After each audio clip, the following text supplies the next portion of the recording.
Então, queridos, capítulo 11 de Isaías, estudamos do verso 1 ao verso 10, semana passada, e hoje entraremos na segunda parte do capítulo 11, que é o verso 11 ao verso 16, e possivelmente adentraremos o capítulo 12 do livro de Isaías. Vamos lá? Diz assim a palavra do Senhor Deus. Naquele dia o Senhor tornará a estender a mão para resgatar o restante do seu povo que for deixado da Síria, do Egito, de Patros, da Etiópia, de Elão, de Sinar, de Amate e das terras do mar, ou das ilhas do mar. Levantará um estandarte para as nações, ajuntará os desterrados de Israel e os dispersos de Judá, e recolherá desde os quatro confins da terra. Afastar-se-á a inveja de Efraim, e os adversários de Judá serão eliminados. Efraim não invejará Judá, e Judá não oprimirá a Efraim. Antes, voarão para sobre os ombros dos filisteus, ao ocidente, juntos despojarão os filhos do oriente, contra Edom, Moabe lançarão as mãos, e os filhos de Amon lhes serão sujeitos. O Senhor destruirá totalmente o braço do mar do Egito, e com a força do seu vento moverá a mão contra o Eufrates, e ferindo, dividi-lo-á em 7 canais, de sorte que qualquer um atravessará de sandálias. Haverá caminho plano para o restante do seu povo, que for deixado da Síria, como o houve para Israel no dia em que subiu da terra do Egito. Amém? Que o Senhor Deus nos abra entendimento, o Espírito nos ilumine e nos dê capacidade de dar sequência aqui, estudar, tirar algumas lições do capítulo 11, do verso 11 diante do livro de Isaías. Então, queridos, lembrando que Deus promete da raiz de Davi, né, de Jessé, na verdade, né, o remanescente desse tronco sai o renovo, que refere-se a Cristo, que é a esperança de salvação para todo o povo de Deus. E aqui é óbvio que, embora estivesse falando para Israel, para os judeus, estava falando sobretudo já para um futuro próximo nosso, né, que era a ideia do Messias, que se manifestaria e sobre ele estaria o Espírito do Senhor de sabedoria, de entendimento, um modelo de um rei ideal que Israel sempre precisou para que conduzisse o povo segundo a vontade do Senhor Deus.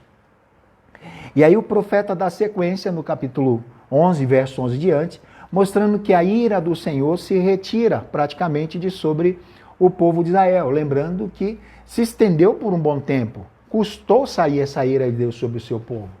Então, lembrando aqui que Deus está, através do profeta, já trazendo uma palavra de livramento do povo de Israel e mostrando a libertação desse povo, de uma certa forma, mostrando a tribulação que eles passariam, as lutas, as perseguições, sobretudo até mesmo já prevendo o exílio e o fim desse exílio. A gente vai observar isso praticamente no capítulo 12, que vai servir de conclusão do capítulo 1 ao capítulo 11, praticamente, terminando no capítulo 12 como uma conclusão e também um elo para conectar o capítulo 13 em diante, pelo menos até o capítulo 23, que é uma introdução, mas sobretudo o capítulo 12, que nós veremos provavelmente, ele é a conclusão praticamente do capítulo 1 ao capítulo 11, de tudo que Deus falou e que Deus manifestou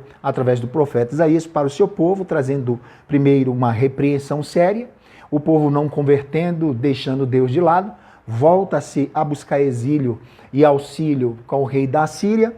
O rei da Síria Deus levanta para puni-los, e esse rei da Síria, que ele buscou refúgio, acabou ferindo eles, né? E aí, em meio a tudo isso, nós vamos perceber que, num determinado momento, lembrando daquela sequência, daquele estrofe, né?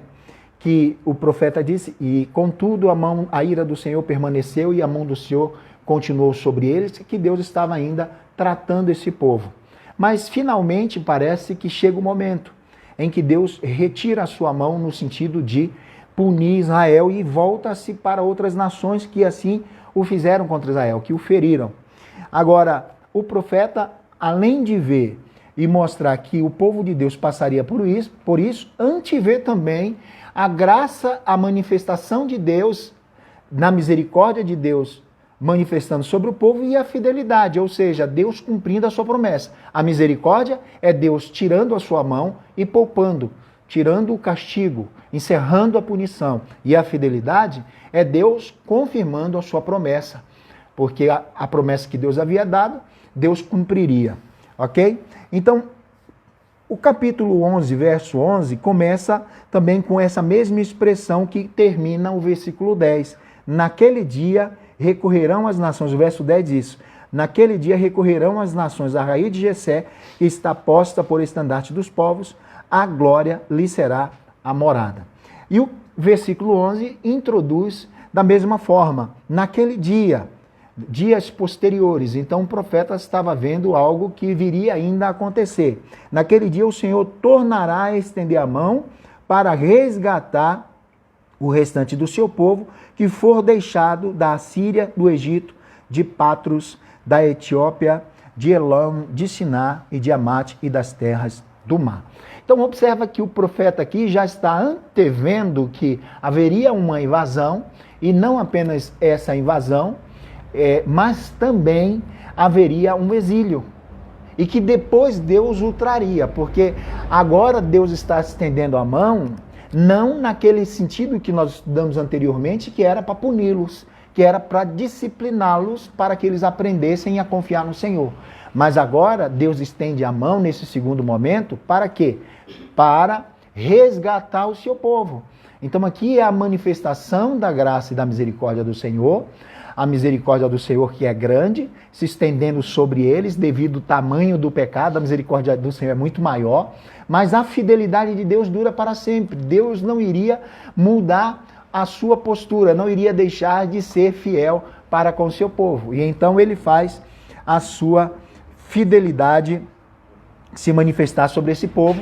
O profeta então mostrando que Deus em um determinado tempo, em um determinado momento, estenderia sua mão, agora não para puni-los, mas agora com o intuito de resgatá-los, de trazer de volta das nações em que eles foram levados, em que eles foram dispersos. Deus que feriu, a mão que o feriu, a mão que o machucou, a mão que o disciplinou, é a mesma mão que iria redimi-los. É a mesma mão que iria curá-los. Então, é isso que o profeta está dizendo. De certa forma, essa profecia, a sentença que o profeta Isaías dá, ela vem com um tom de juízo, mas ela sempre termina que Deus iria restaurá-lo, para que o povo não se perdesse, para que o povo não entendesse que seria o fim deles e que Deus o havia abandonado para sempre. Então, o que Deus está dizendo é que traria da Síria, prevendo a invasão da Síria, prevendo o exílio da Síria, que o povo de Israel foi levado cativo pela Síria, né? Do Egito, porque eram as três nações, aqui vai ser mencionado pelo menos as três nações potentes daquela época, que eram e que subjugaram o povo de Israel, que era a Síria, que era a Babilônia e que era o Egito. E essas nações que foram usadas para subjugar o povo de Israel e que puniu Israel, feriu Israel, Deus iria trazê-los de volta.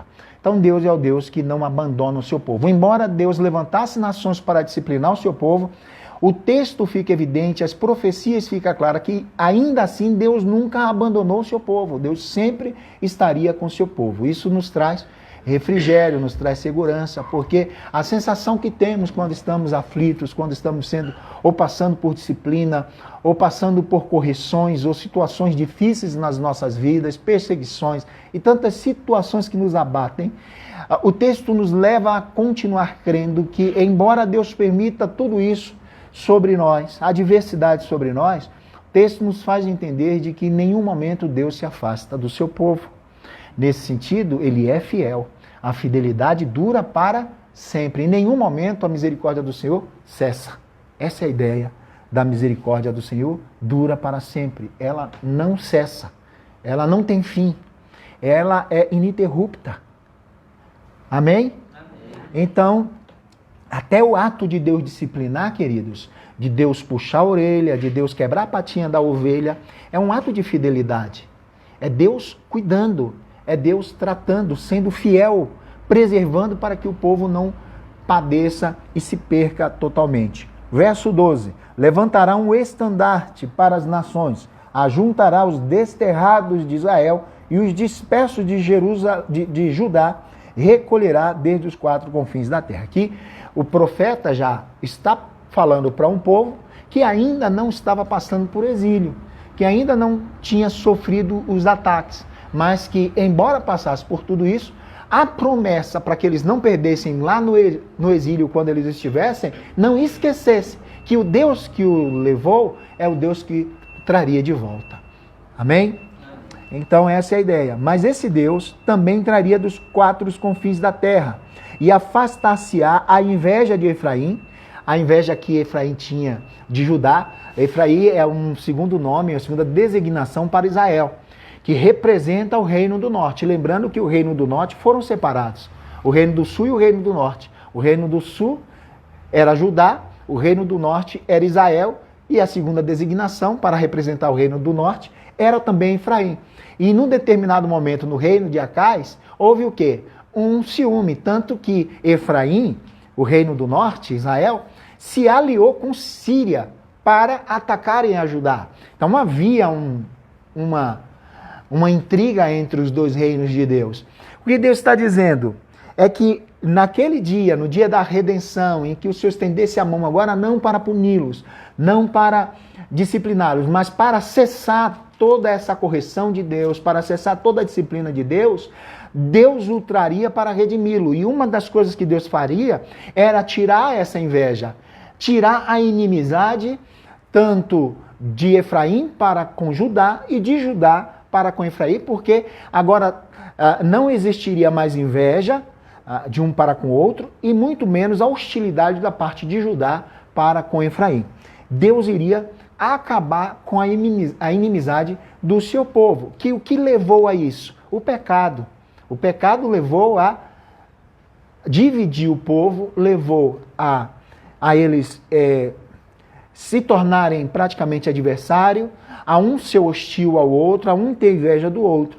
Então o pecado reinou, o egoísmo, a vaidade fez com que esse povo se rachasse, né? Se tornassem inimigos. Mas quando Deus agiria, ele apenas não traria livramento, trazendo o povo de outras nações, mas também curaria internamente, sararia internamente.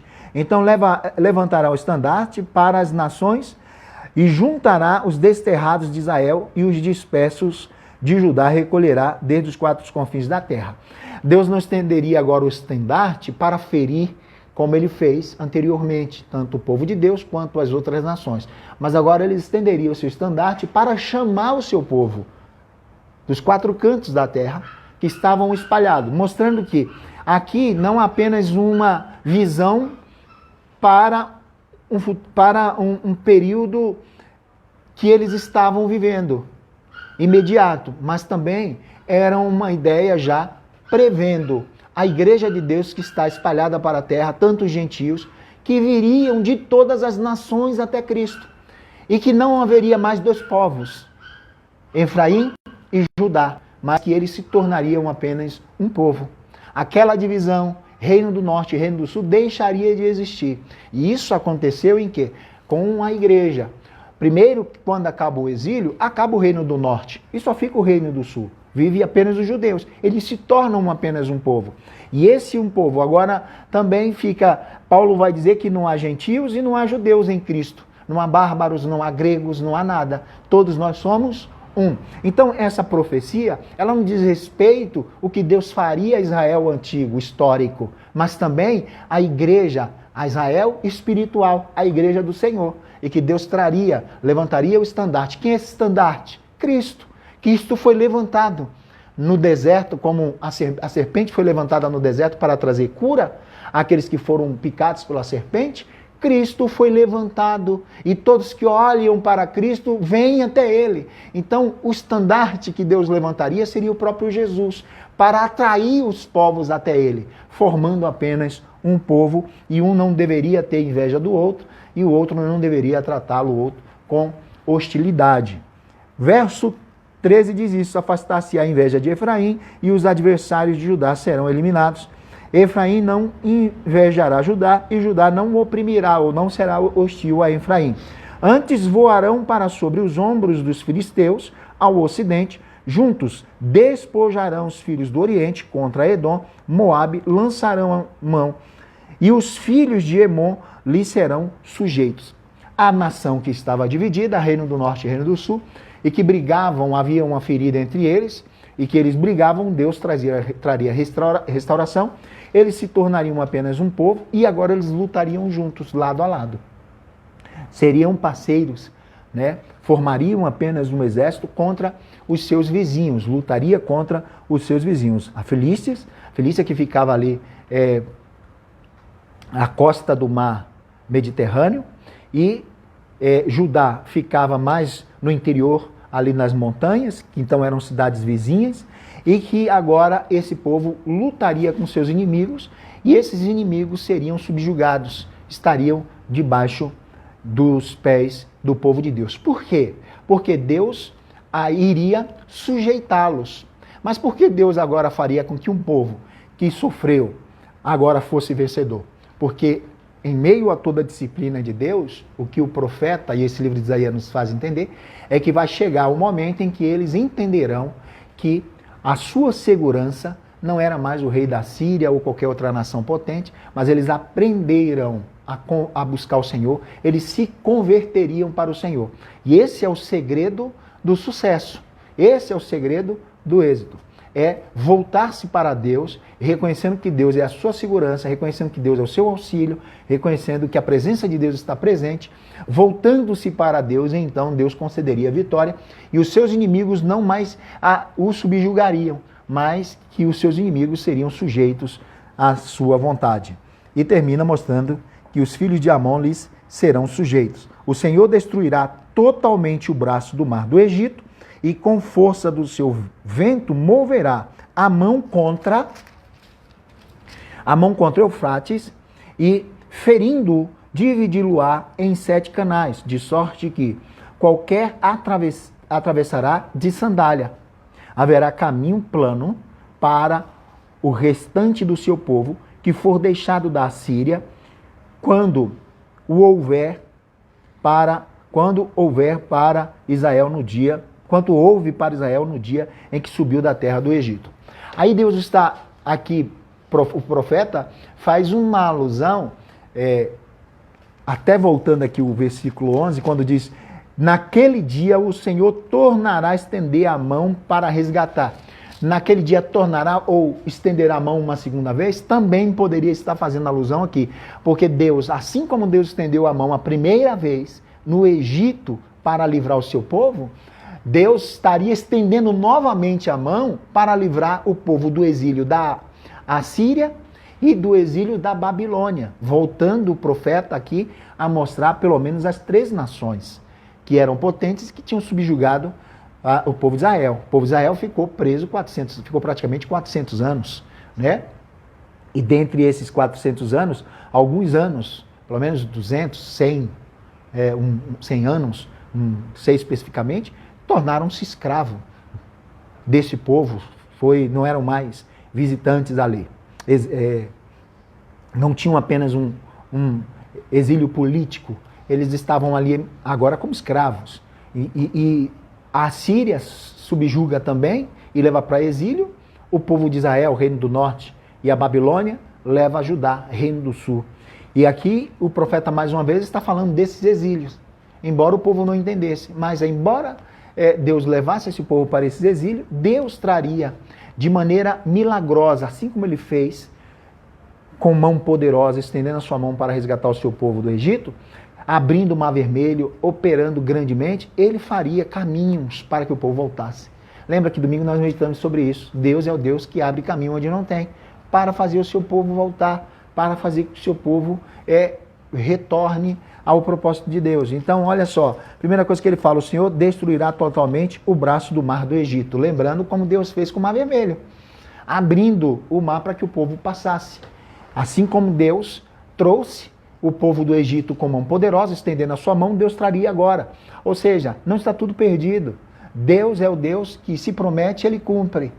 Embora eles não houvessem e não percebessem humanamente, politicamente, belicamente, capacidade de se livrarem e de voltar, não havia meios deles serem livres, Deus, com mão poderosa, podia fazer. E se Deus fez uma vez no Egito, Deus faria agora com a Síria e fazia de novo com a Babilônia, para livrar o seu povo, porque é Deus que peleja pelo seu povo.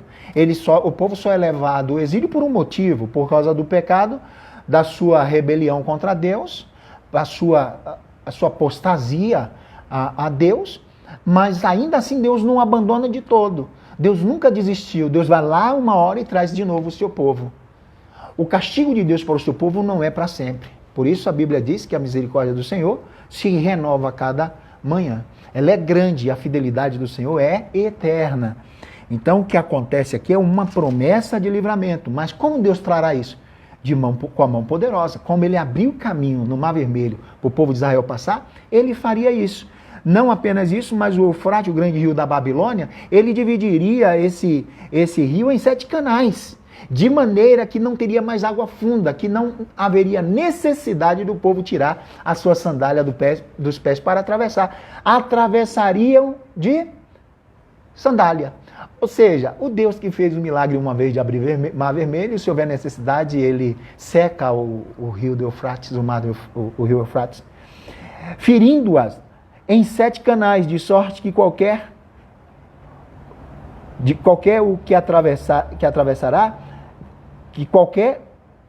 o atravessará de sandálias. Ou seja, não há impossível para Deus. Quando Deus olha para um povo e Deus decide salvar esse povo, e Deus decide se voltar para redimir alguém, para ir a favor daquele que já sofreu e que já passou pelo castigo de Deus, e quando Deus diz que agora é dia de redenção, ninguém pode impedir. Não há não há obstáculo, não há rios que Deus não seque, não há caminhos que Deus não aplane para que o povo tenha como voltar e sair dos seus exílios. É isso que o texto diz. Verso 16, haverá caminho plano para o restante do seu povo, que for deixado da Síria, como o houve para Israel no dia em que subiu da terra do Egito. Então, mesmo Deus que abriu o caminho, que conduziu o povo por onde não havia caminho, é o Deus que traria esse povo de volta. Deus é fiel. Amém? Deus é fiel. E aí a gente diz que entraria no capítulo 12. O capítulo 12 é pequeno. Vamos lá? Versos de 1 ao 6. Diz assim, aí agora é o cântico de louvor da restauração. Ou seja, o que o profeta está dizendo? Que esse povo que estava sofrendo, que esse povo que passaria por tudo que eles passariam, seriam invadidos, seriam levados cativos, seriam humilhados, tornariam-se escravos, muitos cairiam, a cidade tombaria, mas quem dá o ponto final é Deus. Não é o rei da Síria, não é o rei do Egito, não é o rei da Babilônia. Quem determina o fim do seu povo é Deus, não é ninguém. As pessoas são apenas instrumentos, as nações foram apenas meros instrumentos, embora eles tivessem sido arrogantes, instrumentos arrogantes. Deus é quem dá a última palavra ao seu povo. Amém? Deus é quem pode exterminar ou não o seu povo. Isso é uma decisão de Deus, não das pessoas. Embora muita gente se levante para tentar exterminar um, anular outro, isso no trabalho, nas relações, as pessoas se levantam para tentar acabar. Mas só acaba se Deus disser acabou. Se Deus disser acabou, continua. E embora antes deles passarem por isso, já havia uma promessa de vitória, e não apenas que eles teriam vitória, mas que eles cantariam um cântico de vitória. Amém? Então, para que não esquecessem na hora do exílio. É por isso que o profeta vai dizer, eu quero trazer à memória o que me traz esperança. Nós precisamos exercer isso em tempo de crise, em tempo de dores, em tempo de adversidade, em tempo de luta. Nós temos que olhar para algumas características de Deus. A misericórdia do Senhor, a bondade do Senhor. Isso que o profeta vai dizer. As misericórdias do Senhor, a bondade do Senhor, a fidelidade do Senhor. São pontos que nós precisamos trazer sempre à memória. Porque essas coisas é que nos traz esperança. Não são os homens que nos traz esperança. Não são o sistema político, os regimes políticos, partidários, governos, homens, poder. Ninguém nos traz esperança. O que nos dá esperança é a misericórdia do Senhor. São as misericórdias do Senhor. É a bondade de Deus. É a fidelidade de Deus. Então, quando o profeta, em meio a uma profecia nos capítulos anteriores de que eles passariam duramente por isso, dias terríveis, também tem promessa de que esse mesmo Deus que iria feri-los era o Deus que depois viria para curá-los e de tal maneira que depois vingaria os seus inimigos e eles cantariam um cântico. E o capítulo 12 é a conclusão da primeira parte do livro de Isaías que já estudamos, do capítulo 1 ao 11. Concluímos a primeira parte do livro de Isaías, do capítulo 1 ao 11. Aqui é a conclusão, mas não serve apenas de conclusão, mas também é o elo que vai conectar o capítulo 13 em diante. E o profeta ainda trará esse tema de volta, mas do capítulo 13, pelo menos até o 23, o profeta e Deus agora vai se voltar às nações gentílicas, às nações que serviram de instrumentos. O povo de Deus teria paz, o povo de Deus teria sossego. E é por isso que eles cantam. E o cântico diz assim: orarás naquele dia, graças te dou, ó Senhor, porque ainda que iraste contra mim, a tua ira se retirou e tu me consolastes. Então eles cantariam. Olha, irmãos, quando a gente recebe uma palavra de que Deus vai nos tratar, é duro. Mas sendo Deus, Ele é misericordioso, Ele vai nos tratar com amor, diferentemente dos homens. Mas em meio a essa palavra, vem ainda uma palavra de esperança e dizendo que depois você vai cantar isso, é outra coisa, porque você sabe que a ira do Senhor dura apenas por um momento, mas a misericórdia do Senhor se renova sempre, ok? Então eles vão cantar isso, eles vão cantar que agora Deus trouxe paz, que Deus o curou, que agora a mão de Deus não estaria mais contra eles, e isso é motivo de agradecer, amém? Então eles teriam um dia o cântico de vitória. Eis que Deus é a minha salvação, confiarei e não temerei, porque o Senhor Deus é a minha força e o meu cântico. Ele se tornou a minha salvação. Olha como muda a postura desse povo. Primeiro, quem era a salvação desse povo? O rei da Síria. Eles não buscaram a Deus, Acais não buscou a Deus. O povo fez aliança com o rei da Síria para que o livrasse tanto de Efraim, do reino do norte, de Israel, como da Síria, que se voltaram contra os judeus. Mas, depois de uma peneira, depois de passarem pelo fogo, depois de serem disciplinados, eles aprendem. Então, a disciplina do Senhor tem um propósito, nos trazer de volta ao caminho dele. Nos trazer a lucidez, nos trazer a realidade de que Deus é a nossa fonte de salvação, que Deus é a nossa esperança. Então eles vão cantar isso, porque eles vão aprender isso a duras penas. Eles vão aprender que não se deve confiar no homem nem fazer aliança com outros povos, outras nações, mas que eles esperassem em Deus. Que agora eles cantam com convicção. E qual é a canção dele? Aqui mostra um povo convertido. Olha o que eles vão dizer, verso 2, eis que Deus é a minha salvação, confiarei e não temerei, porque o Senhor é o Deus da minha força e o meu cântico. Ele se tornou a minha salvação. Na verdade, ele sempre foi, eles que não sabiam, eles que esqueceram. Verso 4, direi naquele dia, dai graças ao Senhor, invocai o seu nome, tornai manifestos os seus feitos entre os povos, relembrai que é céus o seu nome, coisa que eles não faziam. Agora eles voltariam para perceber a grandeza desse Deus. Por quê? Eles experimentariam a ira de Deus, mas também eles experimentariam o favor de Deus, a graça de Deus. E como Deus operaria poderosamente, tornando as três potentes nações, Egito, a Síria e a Babilônia, um nada diante de Deus. Um mero instrumento. Então eles ficam extasiados. Por que nós confiamos nesses impérios, se temos um Deus que é maior do que todos eles? E eles não passam de meros instrumentos na mão de Deus. Verso 5, cantai louvores ao Senhor, porque fez grandes coisas. Aqueles relembrando do livramento de Deus, do cuidado de Deus. Cantai ao Senhor, porque fez grandes coisas. Saiba-se isso em toda a terra. Exulta e jubila, ó habitantes de Sião, porque grande é o Santo de Israel no meio de ti. Amém? Amém? Então que Deus nos abençoe nessa meditação, nessa reflexão. Lembrando que Deus, Ele pode e Ele é soberano para tratar quando precisamos ser tratados. E Ele vai tratar. Deus, Ele não é passivo, nesse sentido de omissão. Mas também o Deus que trata, Ele é o Deus que não esquece do seu povo e deixa toda a vida de molho sofrendo. Chega uma hora que a ira do Senhor se estende, que o momento de Deus tratar com o seu povo cessa. E agora Ele traz refrigério, Ele traz graça, Ele traz livramento com mão poderosa, dando motivo de cântico ao povo de Deus. Amém? Então que Deus nos abençoe.